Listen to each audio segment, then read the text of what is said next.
Good afternoon, everyone. I am chairing today on behalf of Councillor Watkins, who is unable to make it. In the room with us today, we have, first of all, I guess I should say, welcome to the Community Growth and Infrastructure Standing Committee for Tuesday, October 13th. Attendance this morning is here in the room, Councillor Broadhead, Mayor Herron, myself, and on Zoom, we have Councillor Jolly and Councillor Mackay. Having a look to see if Councillor Hughes is there. I don't see her. No, not today. Okay, thank you for joining us. Calling the meeting to order and adoption of the agenda. Are there any changes to the agenda? Do we need a motion to pass that? So unless there are any objections, I call the agenda adopted. Any appointments? There are no registered speakers this morning. So we'll move right on to the minutes. Approval of the minutes for committee members. Did you see any errors or omissions that you need to flag? No. Then unless there are any objections, I approve the minutes as chair. And we will move right into number 6, new business, which is 6.1, fees, rates, and charges for 2021, presented by Diane Mcmorty, who I do see on the line. Good afternoon, Diane. Good afternoon. As part of the annual budget process, administration brings forward proposed fee amendments for the 2021 fiscal year. User fees are a critical element of the municipality's revenue mix, and they represent a significant portion of our overall revenue stream. Fees at the city are approved in 3 different categories: those set in bylaw, those set in council policy, and other municipal fees and charges that are delegated to the CAO for approval. When recommending fee adjustments, administration considers both cost recovery and regional comparability. After reviewing the proposed fee increases, should a council member wish to propose an amendment, they should be submitted as a proposed motion by October 23rd for debate at the November 2nd council meeting. Final bylaw amendments will then be brought to council for approval on November 16th. So it was just a quick introduction, and we'll actually just open it up to questions, and we have some of the directors on the line as well if you have any questions. Thank you for that. So really today is just about making sure that we have time to absorb this and get you our feedback by October 23rd. But I note that there are changes within the agenda report, so I'm opening it up for questions. Any questions? Councillor Broadhead. Thank you, Madam Chair. Through you to administration. So there are some changes, minor in nature to be sure. Just was there some underlying philosophy to why some were 2, some were 4, some were 3? I'll sort of take a stab at that, I guess. You know, again, looking at regional comparability and kind of looking at cost recovery and what we've sort of felt that I guess the market could sort of bear on some of those smaller changes. Again, we need to be keeping up with our fees in terms of, you know, inflation to make sure that we're sort of maintaining the cost recovery levels that we have. So there's lots of different things that go into making those adjustments. There wasn't a sort of a set percentage that people were looking at, and especially in this year, you know, obviously due to COVID, a lot of things have changed. So I think people, you know, took an overall approach and kind of looked at what other municipalities were doing as well.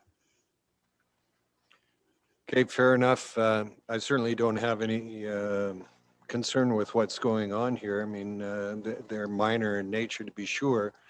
And if it's about maintaining our cost recovery, it's hard to argue with what you put forward here. So thank you very much. Any other questions for administration? Chair, I've got a couple of questions. Go ahead. Thank you. So just looking at, to me, it looks like there are a few brand new fees. I think that was that first chart in there. One of them was about residential fire pit permits. Is that something brand new, or could you comment on that? Thank you, Councillor. Today I brought our Fire Prevention and Safety Officer, Michael Boss, and he's going to help with some of the answers here. And Mike is on the line right now.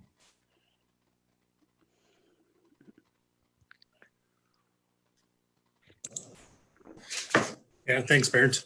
To the councillor, I'm just trying to get my video up here.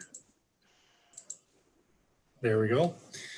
Okay, so yeah, the residential fire pits was a new fee. It was a fee that we didn't have before, and just looking at the comparable municipalities, so we compared to the and like-sized municipalities, and we just went in line with some of those.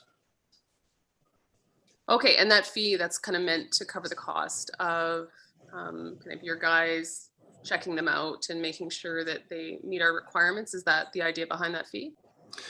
Yeah, it's pretty much just to cover administration for fire pit permits. Perfect, thank you, that was easy. And the next question has to do with fire as well. So fire extinguisher training fees, is that new? I know that I actually took firefighter training from you guys about 20 years ago. It was wonderful. So I know that's a service that we've done for a really long time. Is this something that we're kind of trying to get more out there, or can you comment on that? Yeah, that's something new for us. So it's something we haven't done in the past. We noticed like-sized municipalities were doing it. So we decided to put it within our fee structure. So if we do choose to do it, it's there. Okay, great. I think that's fantastic. So thanks for putting that there. My other fire question is the fireworks permit. I guess, can you comment on, is that just covering our administrative fees for kind of dealing with fireworks? I don't know a whole lot about it.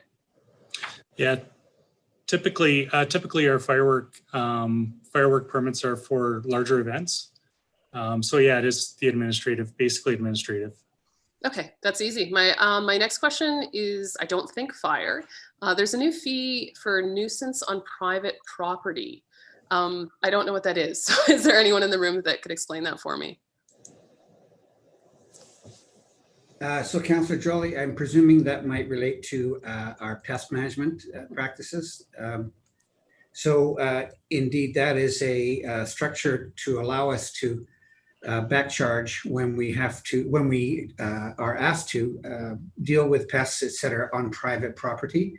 So things like squirrels in chimneys, coyote pups underneath porches and things like that, to help us sort of collaborate with the resident and give them a choice to deal with the city, or indeed choose their own private operator or contractor to resolve that issue.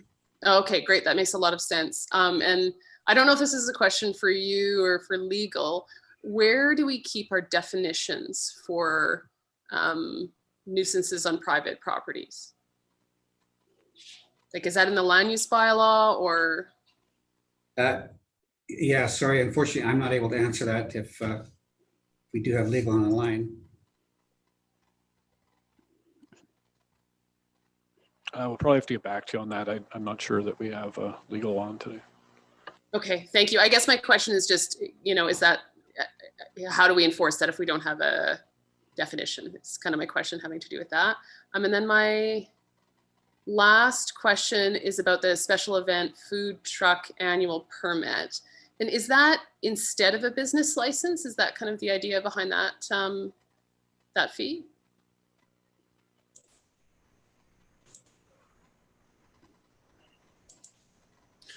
So I believe that one is under the fire, I believe, is that correct? So under the fire services bylaw, so I'm just going to speak to it because it is under the fire services bylaw. So yeah, we have a special event food outlet mobile cooking operation annual permit. So that's basically in line with other municipalities. So what that covers is basically us going out and taking a look and issuing a permit, and also doing an inspection on the mobile cooking operations.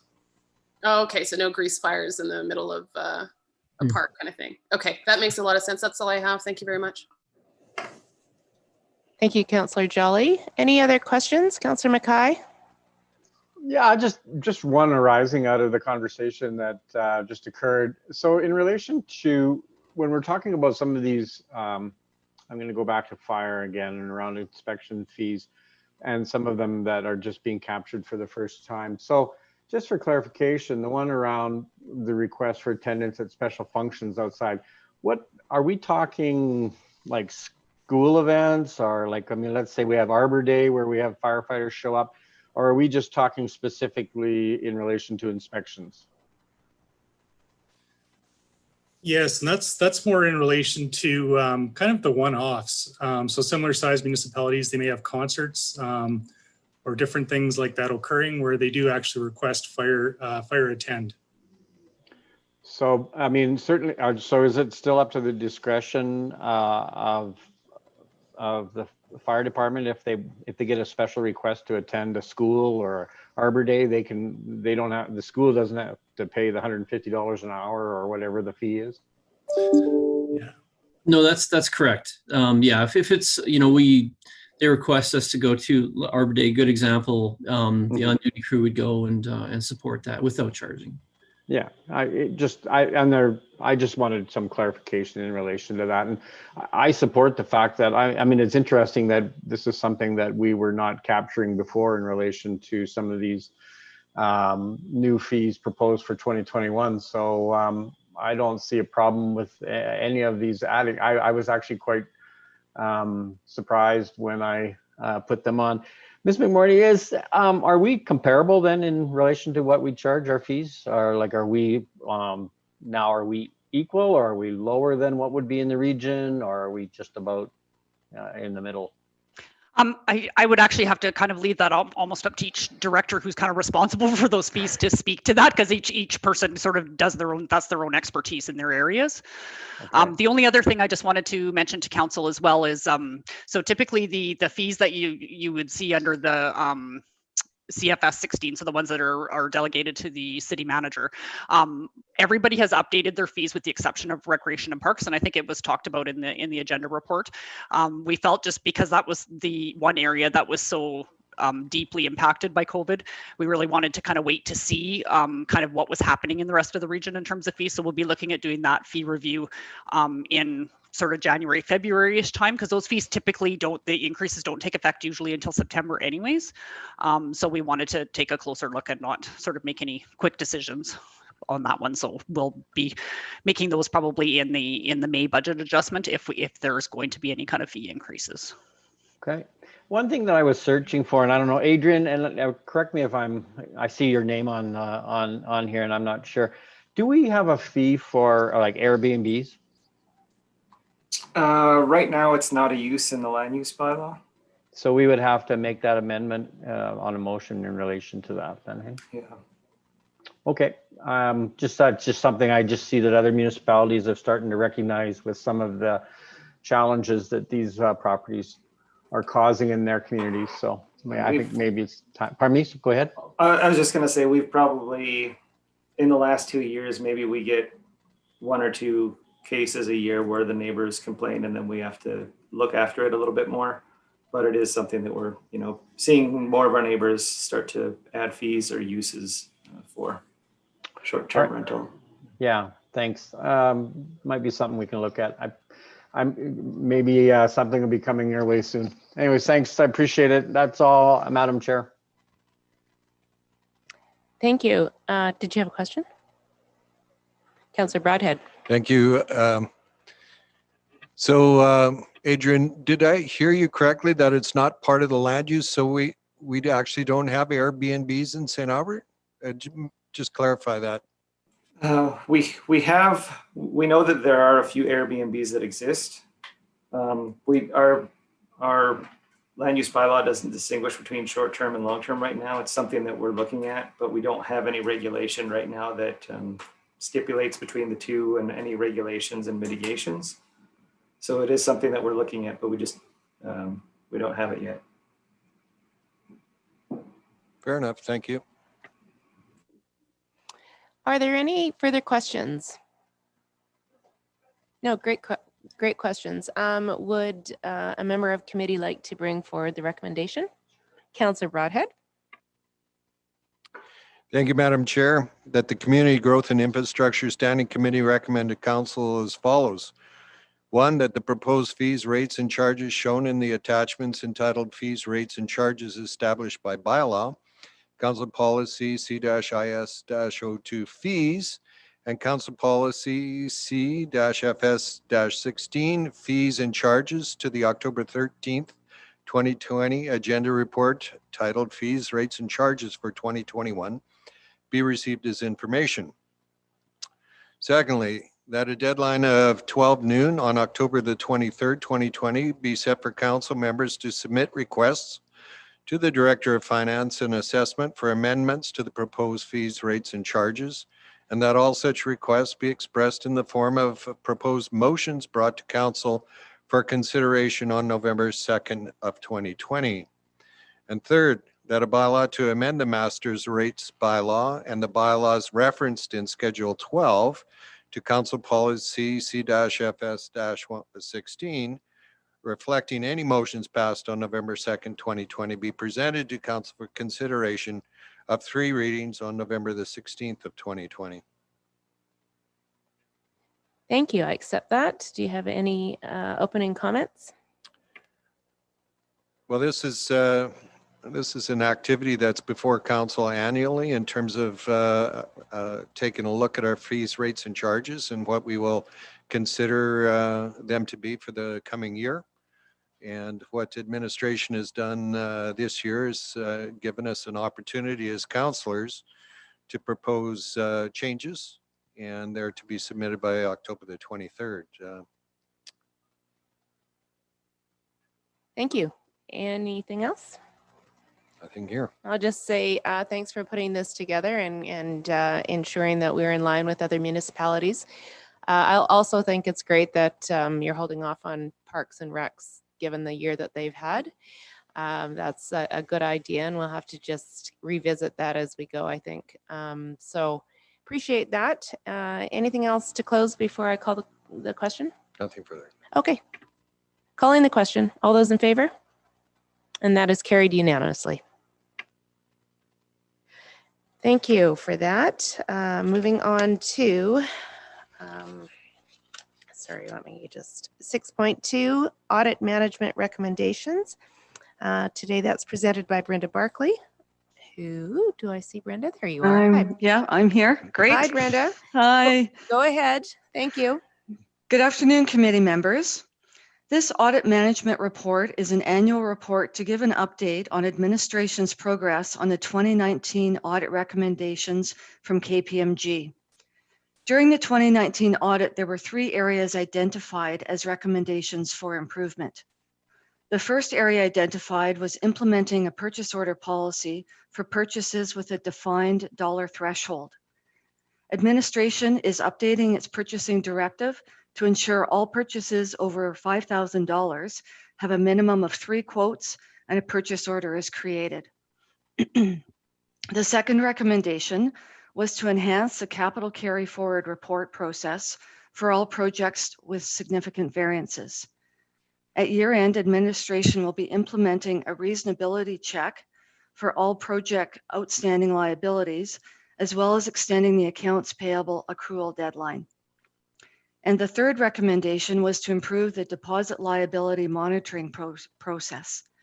Administration will be implementing a quarterly and biannual review to ensure the status of deposit liabilities are consistent with the status of the project. In addition to this, there were also 2 other recommendations from the 2017 audit. Both of these recommendations are quite complex, and once a recommendation is implemented, it can take several accounting cycles for the results to be assessed by the auditors. The first area involves the capital budget and budgeting for both amortization and contributed tangible capital assets. Budgets for both of these accounts were set up for the 2020 budget and will be reviewed at this year end.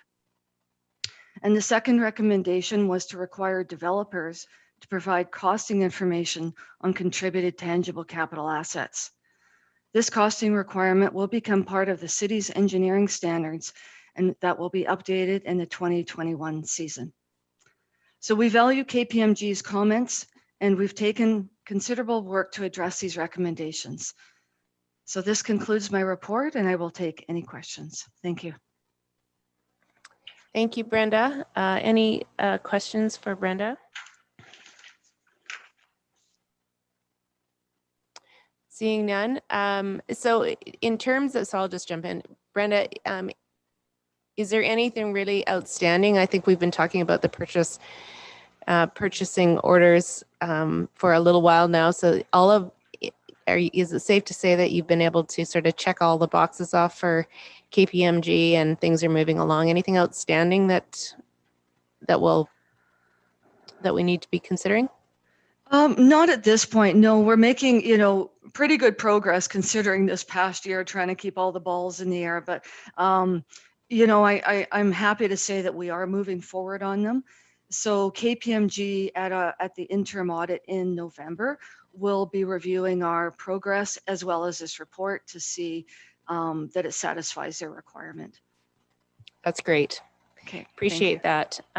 Looking for a committee member, please, to make the recommended motion. Mayor Herron?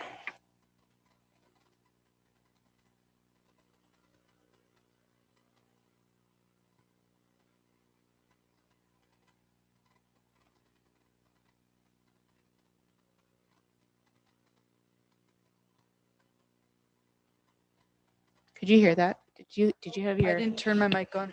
One more time. Good idea. That the Community Growth and Infrastructure Standing Committee recommend to Council that the Audit Management Recommendation Report dated October 13th, 2020 be received as information. Thank you for that. I accept that. Any opening remarks? No, I would say probably just the fact that there's so few questions indicates the trust that Council has in our staff to address KPMG's recommendations, and we have full confidence that this will be addressed and that the priorities are being heard. Thank you. And I would just sort of echo that and just say, I think that we do have a really good process in place. It's nice to know that there's going to be a look at it in November and that progress carries on in a really collaborative way with our auditors. So good job. If there are no other questions, I will call the question. All those in favor? That is unanimous.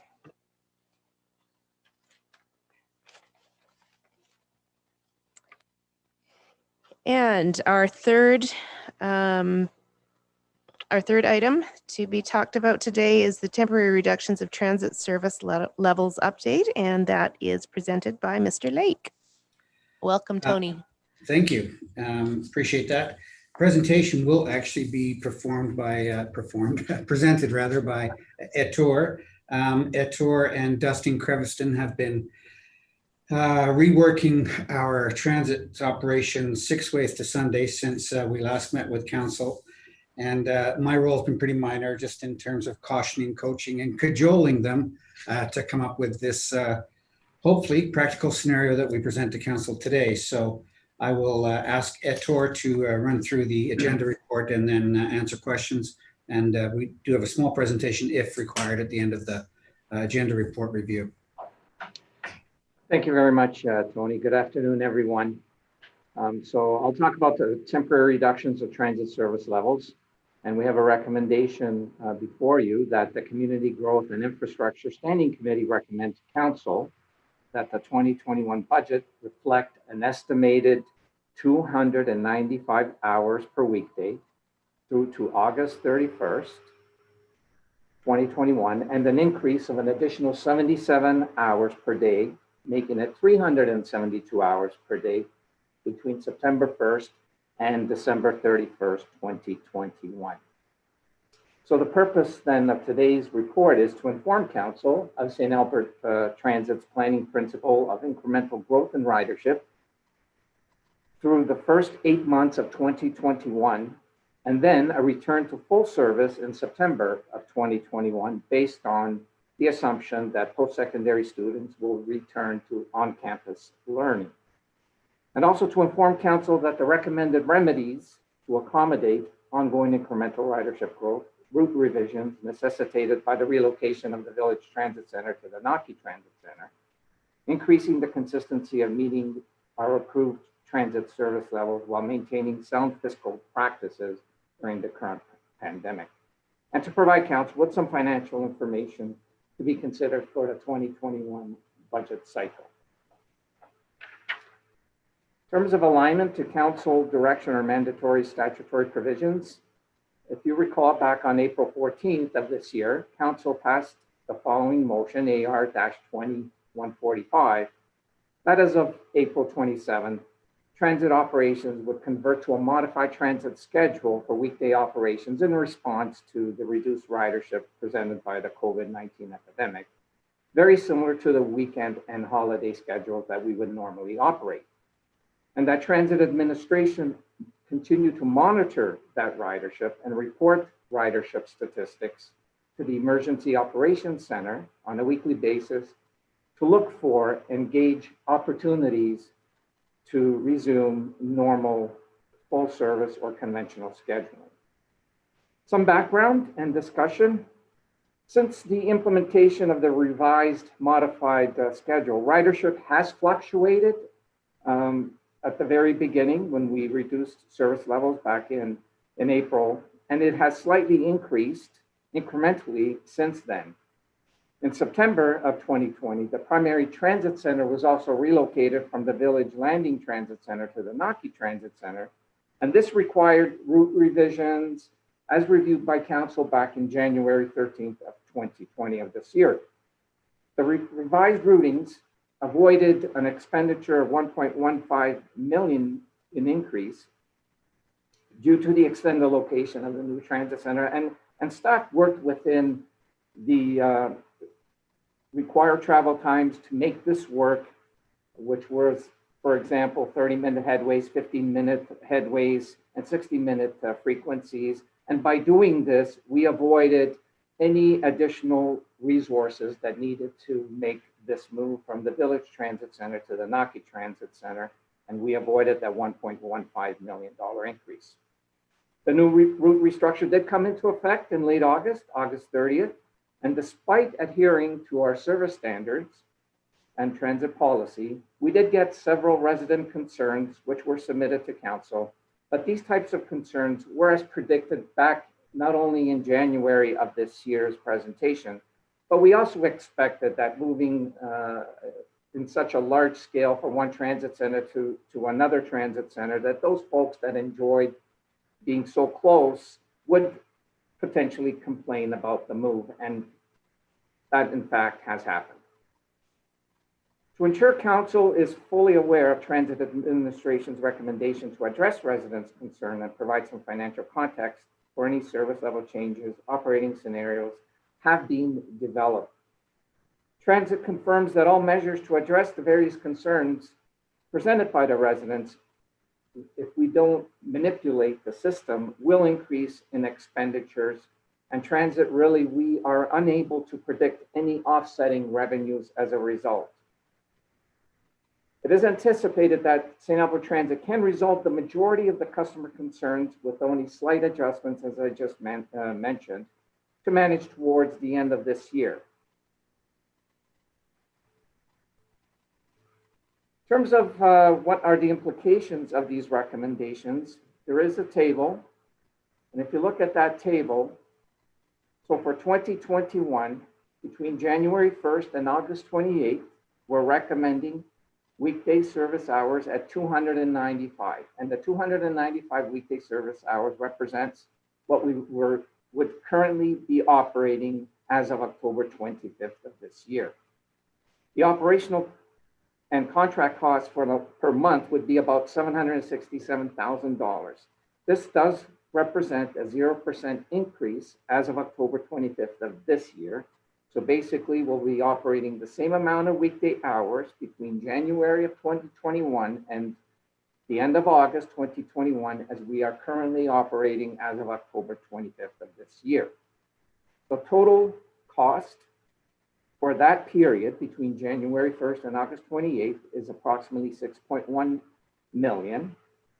And between August 29th and December 31st, when we're proposing to operate 372 weekday service hours, that represents approximately $952,500 cost per month. And that represents a 24% increase over the 295 that we would normally be operating between January and the end of August. In total, the total for next year The proposal is approximately $9,950,000. In terms of estimated cost recovery, this was very difficult because of COVID. So I did look to 2019 to try and make some sense of these numbers. We're estimating between January 1st and August 28th, a cost recovery of approximately 18%. And then for the rest of the year, between August 29th and December 31st, a cost recovery of approximately 35%. And the 35% is in line with what we achieved in 2019. So when we return or are proposing to return to almost full service, there's no reason to believe that we can't achieve a 35% cost recovery. So overall then, when you combine the two, between January and August and December, we're estimating a cost recovery for next year at approximately 25%. And you can see what the estimated subsidies would be based on the difference between the term cost and our estimated revenues. That would be the estimated subsidy of approximately 7.4 million. So just to kind of quickly summarize, we're looking at approximately a 0%, a zero increase actually, and 0% increase in weekday service hours.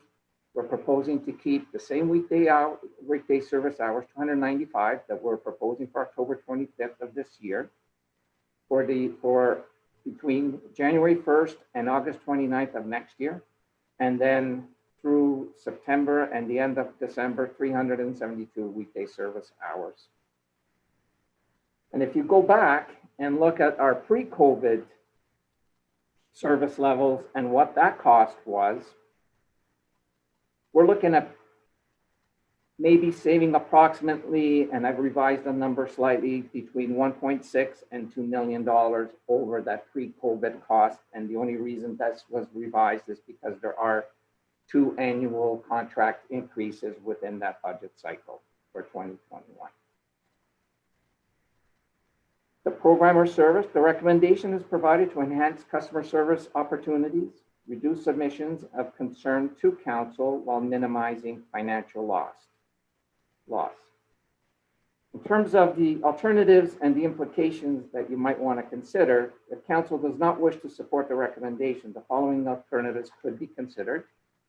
Alternative 1, council could defer the decision on this matter until the overall proposed 2020 budget is presented and reviewed. Any decision to increase service levels prior to the budget process does run the risk of pre-committing dollars without understanding the potential impact on the priorities of the city as a whole. Alternative number 2, council can decide to make no changes to the current schedule, do nothing, remain at the 295 hours for the entire 2021 year. So from January right through December. And alternative number 3, council can provide administration direction to increase service hours beyond what we're recommending for 2021.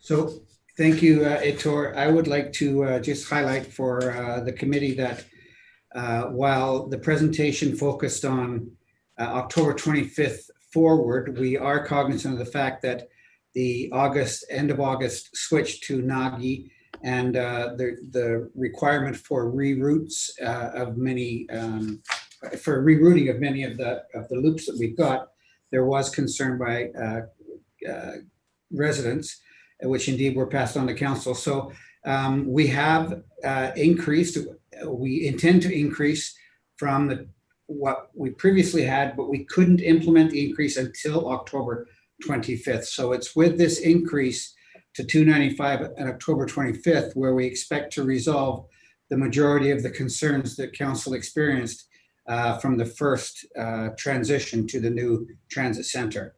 So rest assured that there has been attention to address the concerns that were presented. We unfortunately were not able to implement them until October 25th because of the what's called a bid scenario, that we have to basically lay out the schedule and then it has to be bid on by the operators. And then so our projections are from October 25th going forward. And we believe that we have presented a reasonable schedule that will address all the concerns that we received, sorry, the majority of the concerns that we received after the transition, and carry us through the incremental growth to what we are all, fingers crossed, hoping for September being a return to conventional transit. Thank you for that. I'm going to move to Councillor Broadhead for a question. Thank you, Madam Chair. First question, is Nagy open yet, and is there heat in the terminal building? Okay, go ahead. Thank you. So we are utilizing the terminal, as you may know, but not the actual structure. The structure does not have power.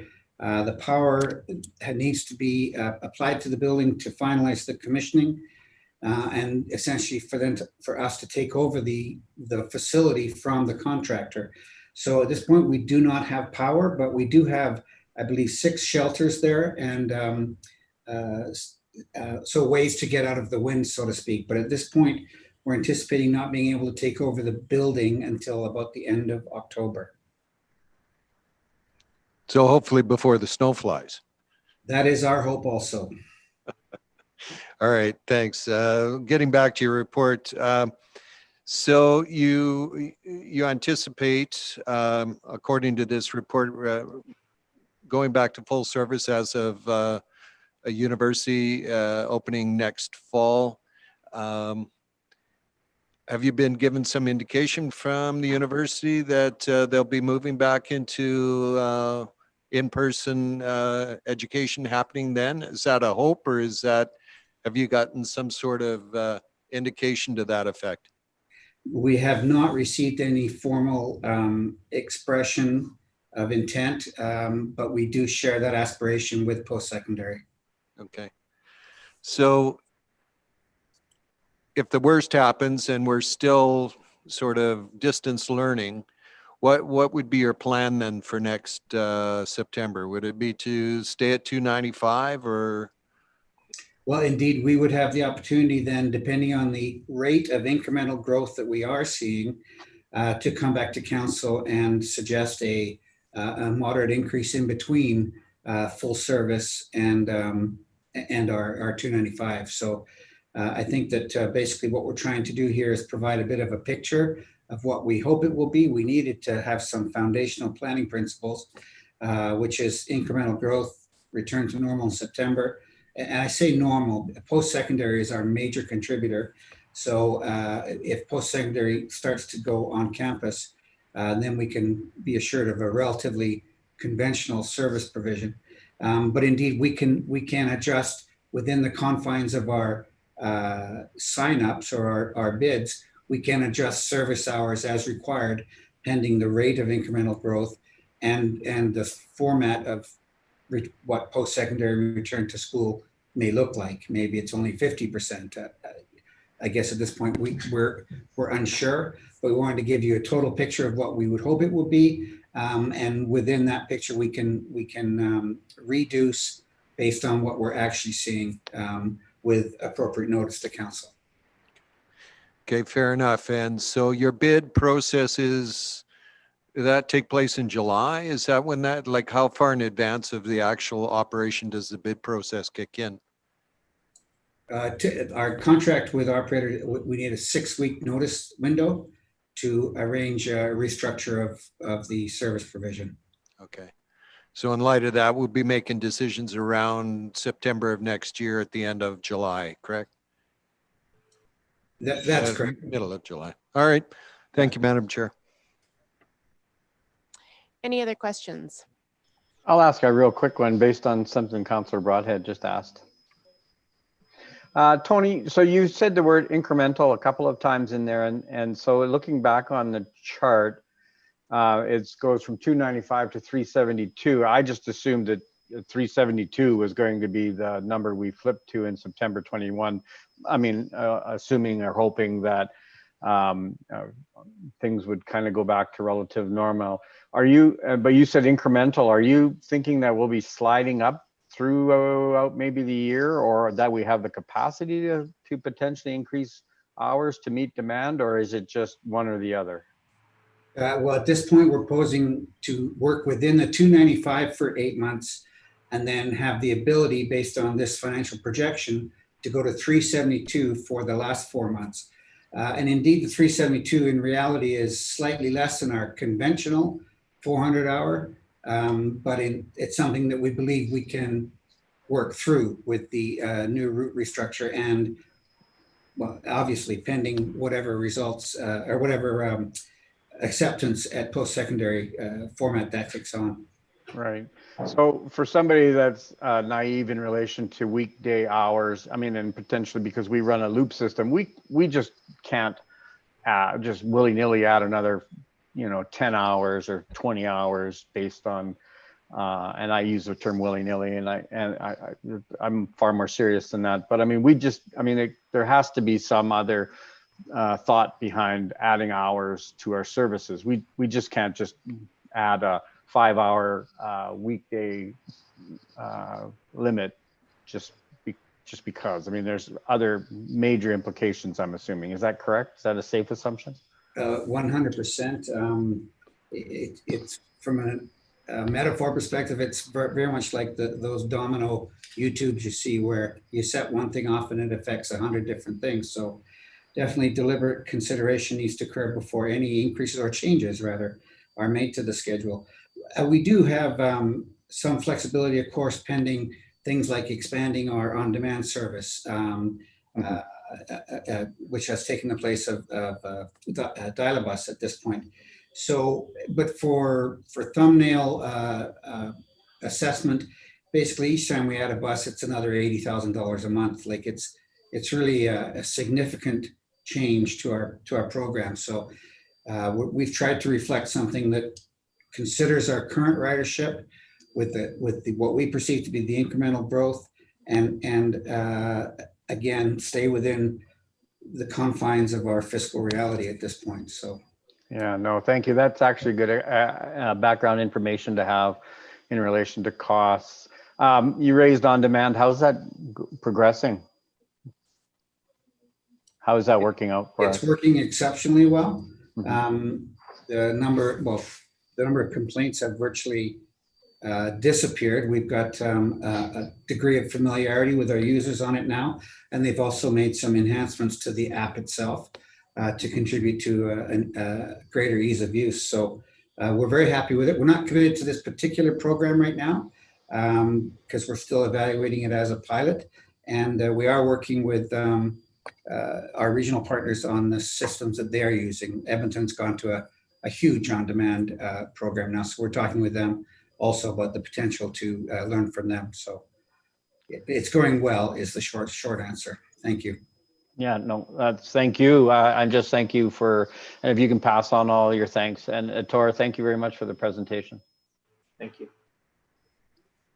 Thank you, Councillor Mackay and Mr. Lake and Itor. It was really good. Mayor Herron has a question. I do. Thank you, guys.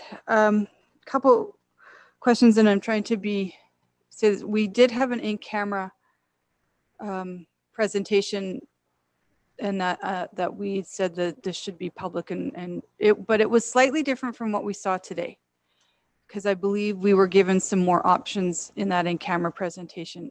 Is that possible to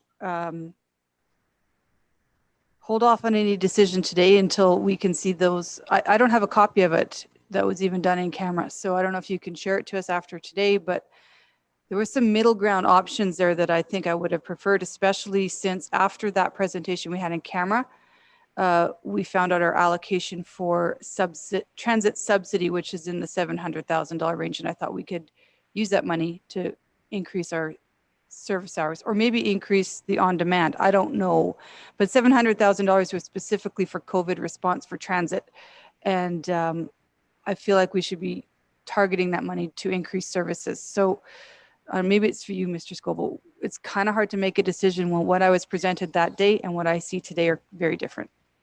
They're not different, just different options.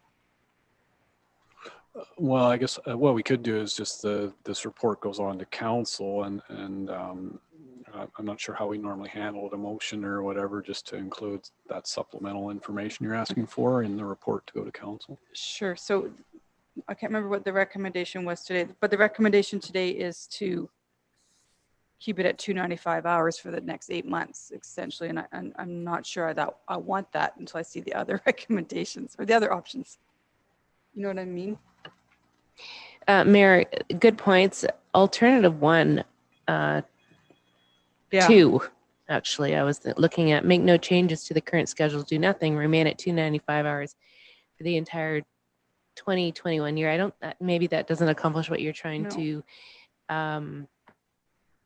yeah, that probably doesn't. But my question around that would be, I think it is hard for us to make a decision right now about what next September is going to look like. Because I think you're right, Tony, when you say a school could be 50%, that they might be offering a hybrid model, and then that's going to really be quite different for transit users.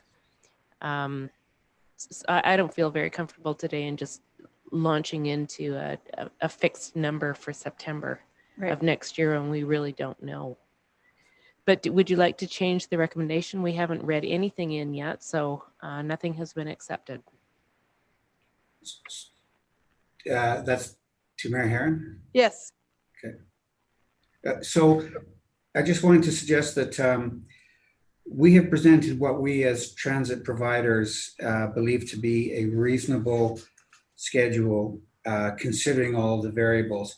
Alternative number one on our recommendations does allow council, or the committee rather, to defer the decision in this matter until overall proposed 2021 budget is reviewed by council.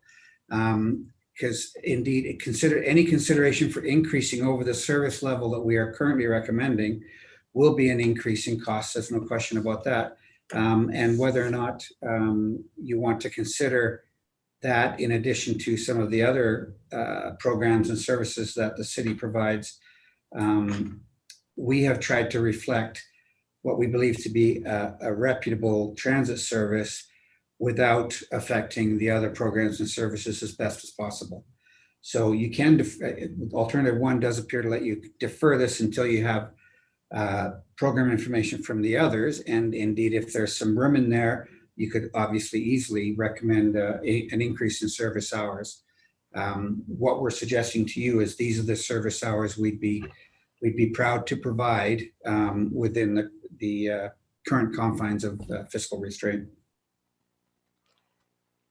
Anthony, I hope you don't take my comments as critical. I feel like, so it was September, I went back, it was September 21st that the two of you presented to us in camera. And before I make a decision today, I just would like to have that information in front of me. That's all.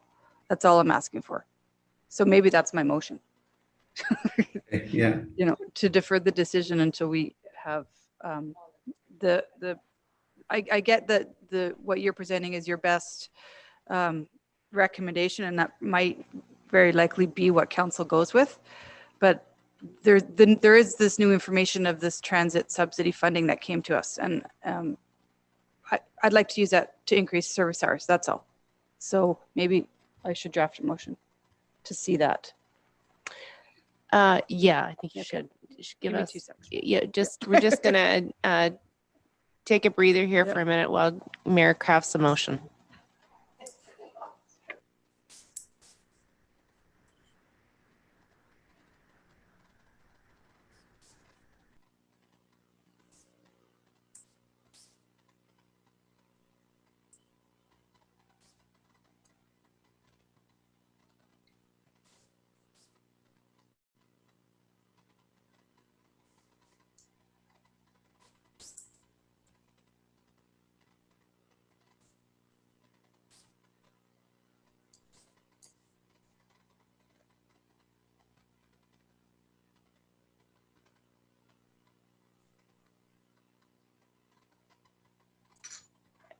The motion that you're trying to craft, the only thing is that we don't have time to take this to the next committee. Is that correct?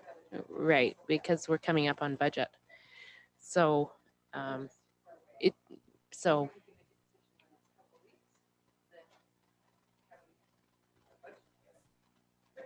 So defer this recommendation until all information has been considered within. Yeah.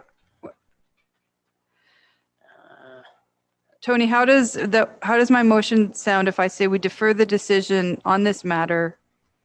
Or refer the. Wait, we we defer the refer, recommend- we're going to refer this decision to council.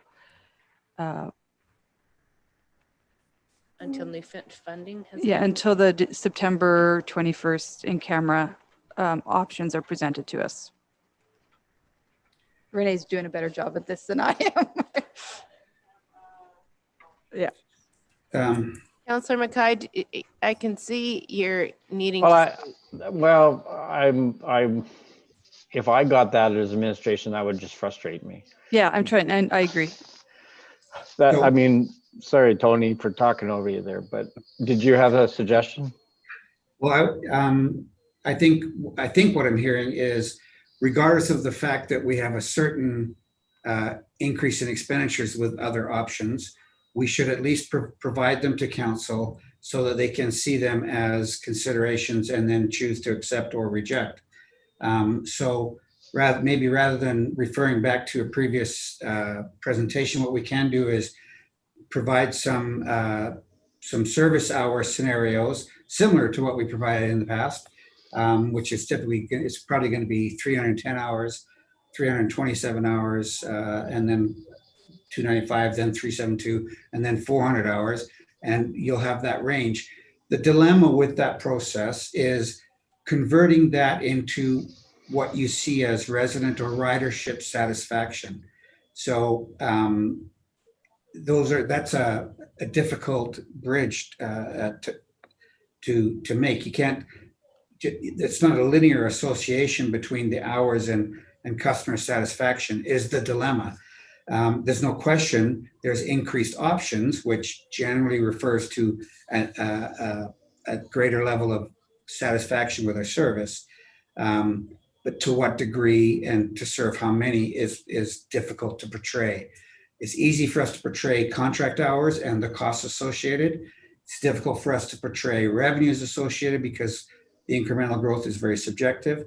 But at the very least, we can lay out the service hours in these sort of buckets that are practical based on our fleet size and our operator size, et cetera, and then have council refer to those options. If we delay this, then you will be closer to having a greater amount of information about the rest of the budget, which may help you with choosing this direction. Madam Chair? Councillor Mackay. Yeah, thanks, Tony. That helps, because one other thing that I think, and that's why, hence my question around, we just can't just start tacking hours onto it. I mean, can we associate a number of riderships to increase hours? I mean, we could say we could increase hours to 300, but would that give us an appreciable increase in ridership? Tony? Ettore, Ettore, if you could jump in. I think the correlation between service hours and ridership is not as linear or as direct as we would like to see. Clearly, the more hours you're open for business, the more customers you might get. But if your business is closed or open for less time and you still want that business, you're going to go to that business during those hours. So, Ettore? Yeah, now you're entirely correct. Based on my experience, you may increase service levels. Well, let me rephrase that. It depends what you use those additional 15 hours for. So if you're only adding, say, one or two vehicles to the service, to the system, it may not provide you what you want to achieve in terms of ridership. Sometimes you can use up 5 to 10 hours just making fixes to get better on-time performance, make better connections, put some extra time for delays, construction, and those sort of things. And you're really not going to get anything back in terms of revenue based on that. So unless we're prepared to increase frequencies, and that's the big deal, by adding more vehicles and adjusting the frequency, that might make a bit of a difference, but that also comes at a significant higher cost. And once again, you're not entirely guaranteed that you're going to get X number of riders or X number of dollars in terms of revenue. You may get a little bit more because the service levels may be more attractive, and those folks that may be on the fence may decide to try it if the service frequency is attractive for them. But that level is hard to gauge. So you may be spending money and getting very little in terms of return, especially during these really hard to gauge, difficult pandemic times. We do see more traffic on the road in terms of vehicles, for sure, in comparison to maybe the summer or April. I'm not sure that's translating in terms of ridership for our system. We have gone up in September in comparison to August, for example, where we've seen a 35% increase in September over August commuter ridership. But when you look at September of last year and compare it to September of this year, we're still down by 80%. So, it's really difficult. We can easily use up those 5 to 10 hours just by making fixes. But if you want to make a significant impact and hope to attract more riders, you're going to have to improve frequencies and the attractiveness of the service. All right, thank you. Thanks, Madam Chair. Go ahead, I don't know, Mayor. Mr. Scoville, if you could answer this. The 700,000 we got from the feds in the province, where is that just going to the bottom line of transit? That's my understanding. Yeah, Yes, okay. I think it was about 780 actually. Yeah, it's about that. Yeah. Madam Mayor, if I could make a suggestion, why don't you move alternative one and then just defer the decision on the matter until the overall budget presentation of 2021? And the transit presentation is to include the options that were presented to council on September 21. Is that, I'm fine with that. Is that enough time for you to be jigging the budget around? Yeah, I mean, transit is it's by itself, so it's Okay. not a huge rework of everything. Like CFO is probably not very happy at me saying that. And I'll just jump in just to clarify. So because of obviously the timing of the budget and the fact that we're working to get the budget package out right now, it was noted in the agenda report right at the beginning that the 2021 budget, how you're going to see it is what is based on this recommendation. Right. So if we choose to go with something different, we'll require budget motions during budget to change it. Absolutely. So Because we had to pick a number to go forward with for the budget, so we matched it to what our recommendation was. So I guess as a question for you, Diane and Kevin, would you rather council made a decision that could potentially increase the budget for transit in the next 2 weeks, whenever the next budget council meeting is, or would you rather us wait till budget? And my preference would be for you to wait till budget, Okay. just so that you can see the overall impacts for the entire city. It may change your view on where you want to put any additional dollars. Okay. So I'm going to move alternative one, kind of worded exactly as it is. Okay. And then I don't know if I need this in a motion, but Kevin, Tony, the understanding is when this comes back during budget, we want to see the other. And Yeah, I try not to be willy-nilly, as Ken said, but the recommendations we saw on November 21st were from transit. So I assumed that they were reasonable options. So I think council deserves the opportunity to increase the budget if we want to increase service for our transit. So, and that's just on front of us today. Well, it is, but it's difficult because your third alternative is provide administration direction to increase service hours, but I don't know by what. So that's where the missing Yeah, piece is. but I Yeah. think you're looking for a couple of scenarios and that they've already worked out. yeah, and to have the addition of what we heard at the in-camera session in addition to this and see it as one whole package. Thank you. Yeah. Before I accept that, alternative number 1. I just wanted to ask the question, in a normal year, what percentage do we estimate our cost recovery to be? I know this table says 18% for a certain part of the year, 35% for the remainder of the year. So what is a normal year like without COVID? I We are- can answer that, Tony, if you want, or. Yeah. Sure. Okay, so I went back and looked at 2019 and our cost recovery for 2019, as we reported in the CUDA statistics, was 35%. So if 2019 can be considered a fairly normal year. We try to achieve anywhere between 35 and 40 and 45%. So 35% in 2019, I guess, would be the last normal year that we can look at. So this second half of the year of next year is taking us back to some level of normalcy. Exactly. That would be our hope. Yeah. Right. Okay. What was my other question? Councillor Hanson, I'd like to add that we do, within our transit policy, we have that 35 to 40% recovery range that we are striving for on a regular basis. Thank you for that. That's good to know. Okay, I think that was all my questions. Any final questions before I accept alternative number 1? Seeing none, I accept. Madam Mayor, would you like to open, or have you said it all? I think I might have said it all. I mean, anecdotally, I am hearing from residents, and even last night on my Facebook Live, that the reduction in service levels is keeping them from riding the bus, not the fear of getting sick.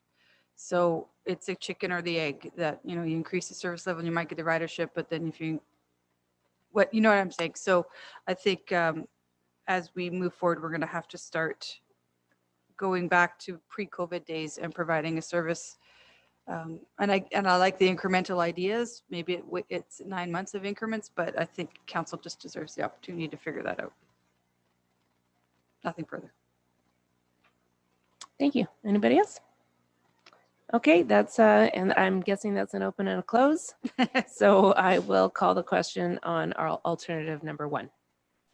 All those in favor? That is carried unanimously.